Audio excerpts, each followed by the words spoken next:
Monsieur Elio Uedama, directeur financier du ministère des Finances pour l'Éducation, a été accusé d'avoir détourné des fonds publics à l'aide d'une machine à timbre avec son fils. Il a nié les faits et l'a qualifié de complot. Mais le tribunal n'a pas été convaincu par ses arguments, contrairement à ses enfants, qui ont été libérés immédiatement après 2 ans de prison. Les carottes ont été cuisinées pour Monsieur Elio Uedama, contrôleur financier régional de l'extrême nord de Pitt et ancien collecteur d'impôts. Il passera encore près de 18 ans à la prison centrale de Yaoundé-Kontangui, où il est incarcéré depuis 2 ans. Désolé de vous interrompre, ce rapport peut contenir des commentaires soumis au choix de l'auteur. S'il vous plaît, si vous êtes nouveau sur cette chaîne, veuillez vous abonner et activer la cloche de notification. De cette façon, vous serez averti lorsque nous publierons de nouveaux rapports sur cette même chaîne. Merci. Le tribunal pénal spécial, CPS, l'a reconnu coupable d'avoir détourné 120,1 millions de francs de deniers publics à l'aide d'une machine à timbrer. Les personnes impliquées ont été condamnées à 20 ans de prison et ont versé 120,3 millions de francs de dédommagement au gouvernement camerounais.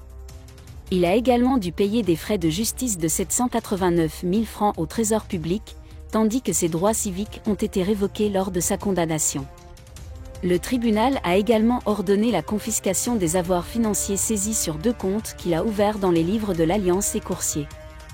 Mais l'ancien collecteur d'impôts était soulagé que son fils Ibrahim Halim ait été acquitté.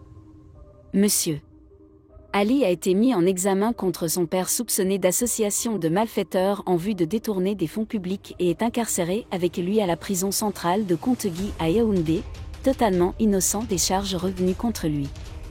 Ainsi, il a été acquitté en raison de circonstances non documentées. Le tribunal a ordonné sa libération immédiate.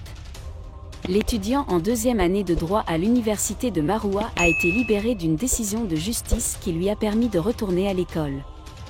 L'événement qui a failli éloigner le père et le fils s'est terminé ainsi. Présumé disparu.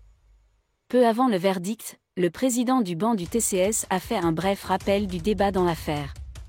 Il a précisé que l'accusé, Elio Uedama, accusé d'avoir détourné 120,1 millions de francs entre 2020 et 2021 via 2 machines à timbrer, a transmis les codes à son fils. Une voiture. Selon le bureau du procureur, l'ancien auditeur était au courant de l'erreur constatée dans les tâches d'audit effectuées par Pitt. Il a alors promis de vendre sa propriété pour couvrir les pertes, mais n'a pas tenu sa promesse. Elio Uedama a ensuite nié les faits de ces accusations, affirmant qu'elle faisait partie d'un complot du Premier ministre des Finances de Maroua pour lui demander de mouiller sa barbe. Il a insisté sur le fait que la soi-disant mission de vérification, dont le rapport était au cœur de ses problèmes judiciaires, avait été effectuée des mois après son transfert et a ignoré toutes les plaintes portées contre lui. Jusqu'à 10 millions de francs de timbres ont été vendus avec ces machines, mais ce montant n'a jamais été atteint.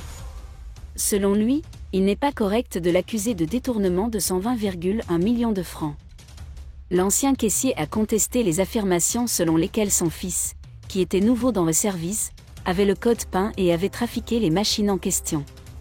Merci d'être resté avec nous jusqu'à ce point, comme toujours pour promouvoir la liberté d'expression. Laissez vos opinions à ce reportage dans la section commentaires ci-dessous. Si vous avez aimé cette vidéo, merci de liker, partager, commenter et surtout vous abonner à la chaîne. Et on se retrouve très vite pour une prochaine.